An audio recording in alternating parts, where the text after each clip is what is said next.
Hello friends, welcome to my channel. Today we are going to talk about Aries Ascendant and the predictions for the month of September 2023. So we are going to first start with the Ascendant Lord. The Ascendant Lord Mars is going to be in your 6th house from 18th of August and it is going to stay here till 2nd of October, which means that you need to look after your health, avoid conflicts, and try to involve yourself in daily workout or go for jogging.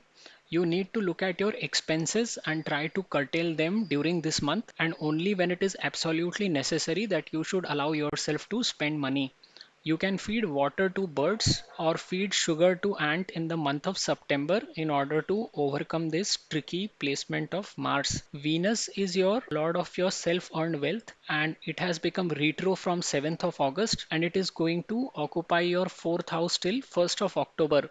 So Venus is the planet of attraction and it rules your 7th house of spouse and business partners. So this month is a very good time for those people who want to spend time with their spouses. Within September, 12th of September and 26th of September are two dates which are very good for enjoying the company of your spouse. If you are unmarried, then this month is again providing opportunities to get hitched as Jupiter is going to continue to aspect your 7th house.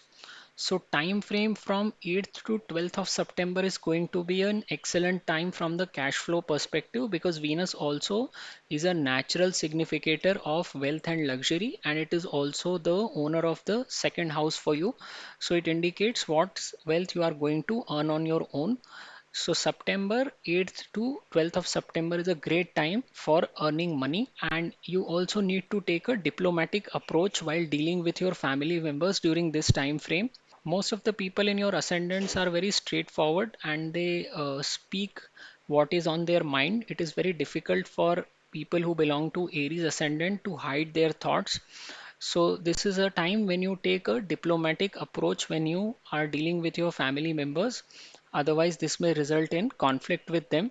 Venus in the 4th house gets directional strength and here it is going to be in a full water sign which is Cancer. So Venus is highly comfortable in this position and it is going to give you excellent result throughout September for all the things for which Venus is the natural significator. So this is going to be a very good time if you look at spending time with the opposite gender or whether it is earning heaps of money. You are extremely hardworking and this month will be conducive on the work front. So if you are in a communication related business, time frame from 13th to 18th of September is going to be a good time to progress on the work front and you are going to get an opportunity to expand your business if it is related to this domain.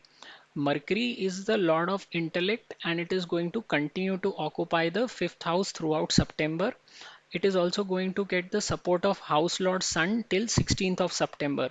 So if you are related to stock market, then time frame from 24th to 28th of September is the best time to excel in stock market and you may come up with a new approach towards trading in this time frame. For your ascendants, you invest in stocks that are related to food business because Taurus is the sign in the second house and all kind of edible substances are indicated from this.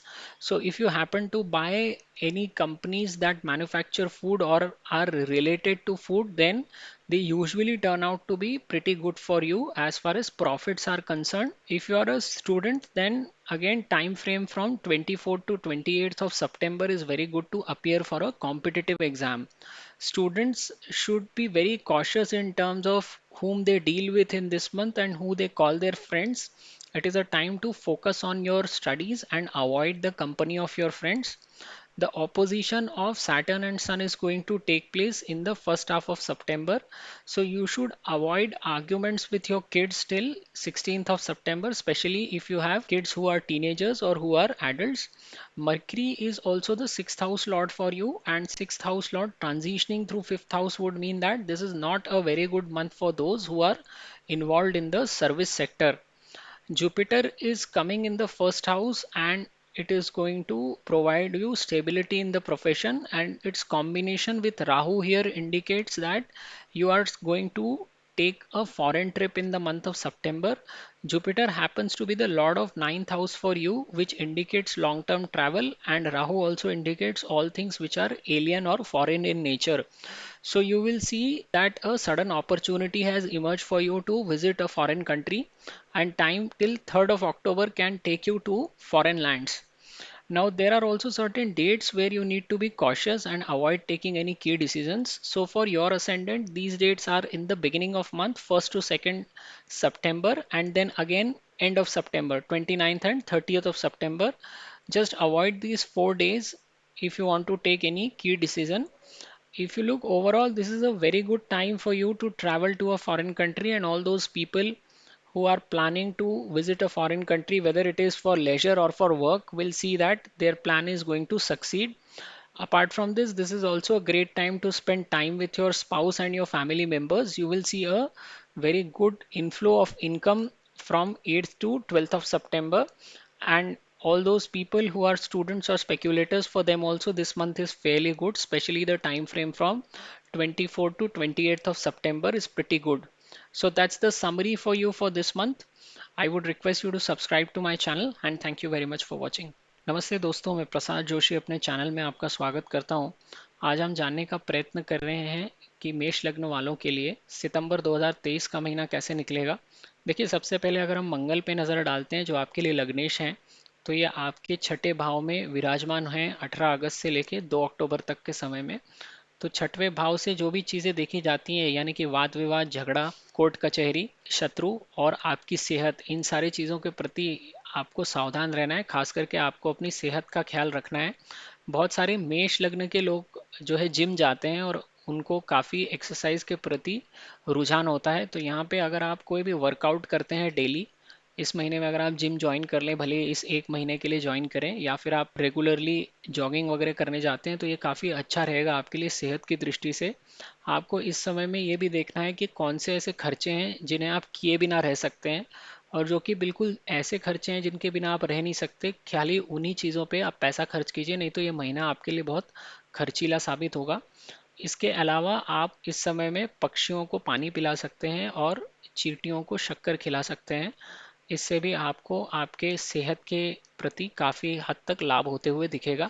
आपके लग्न के लिए शुक्र सप्तम भाव के स्वामी बनते हैं। सप्तम भाव से आप अपने पति पत्नी या बिजनेस पार्टनर को देखते हैं, और द्वितीय भाव के स्वामी बनते हैं जिससे आप अपने परिवार को और स्वयं का कमाया हुआ धन देखते हैं। शुक्र वक्री अवस्था में रहेंगे 7 अगस्त से लेके 1 अक्टूबर तक, और ये यहाँ पे आपके चतुर्थ भाव में विराजमान रहेंगे।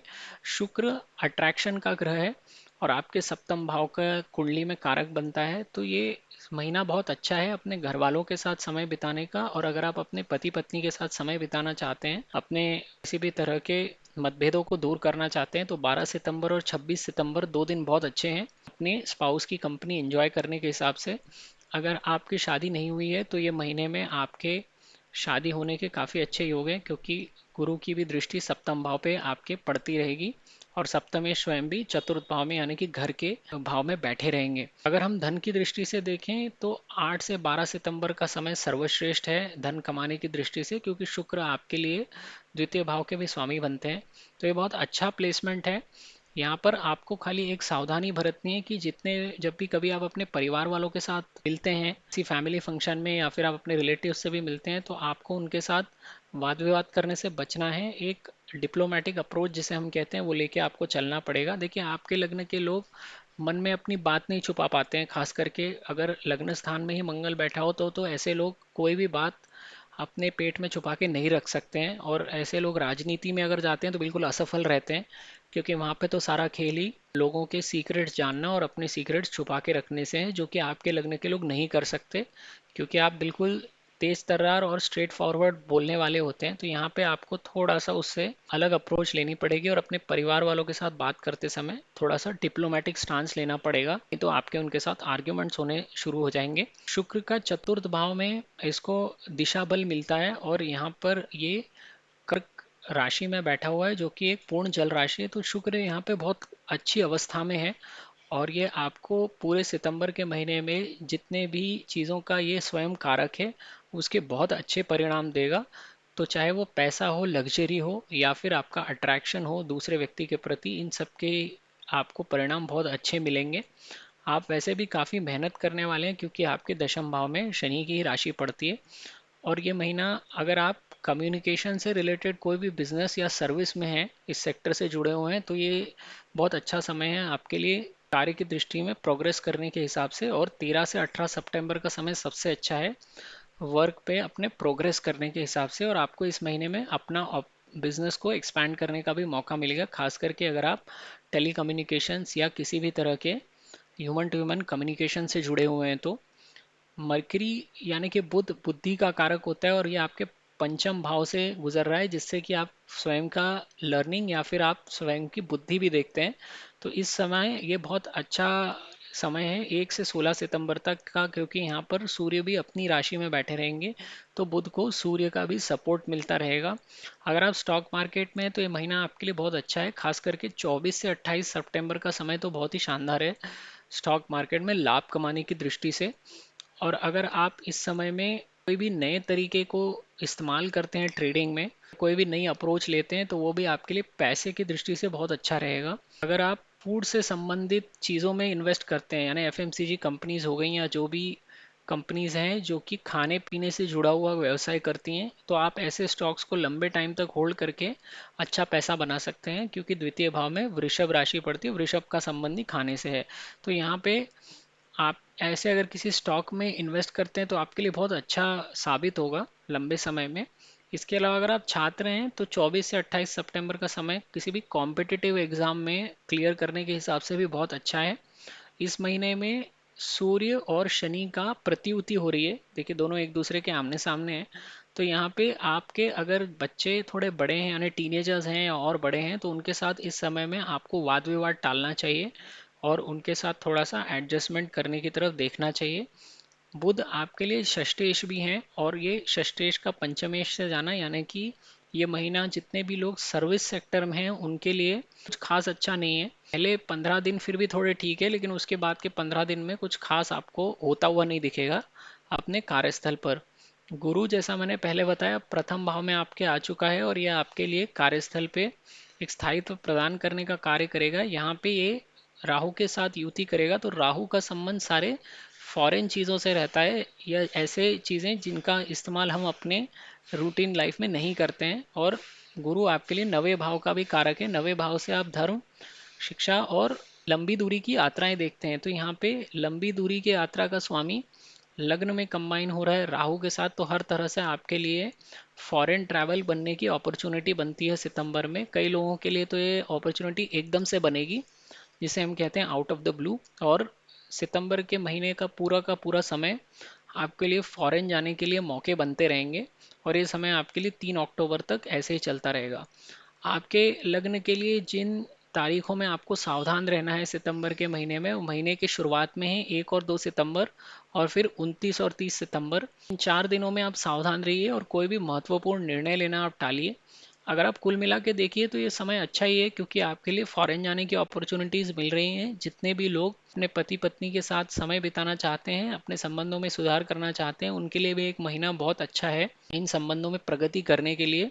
और अगर आप छात्र हैं, आर्टिस्ट हैं या फिर आप स्टॉक मार्केट से जुड़े हुए हैं, तो भी आपके लिए बहुत अच्छा समय है सितंबर का, खास करके 24 से 28 सितंबर का समय बहुत ही शानदार है। इसके अलावा आपके लिए इस महीने में पैसे की आवक भी काफ़ी बढ़ेगी और 8 से 12 सितंबर का जो समय है आपके लिए, वो पैसे की आवक की दृष्टि से बहुत ही शानदार है। तो कुल मिला के काफ़ी अच्छा समय है।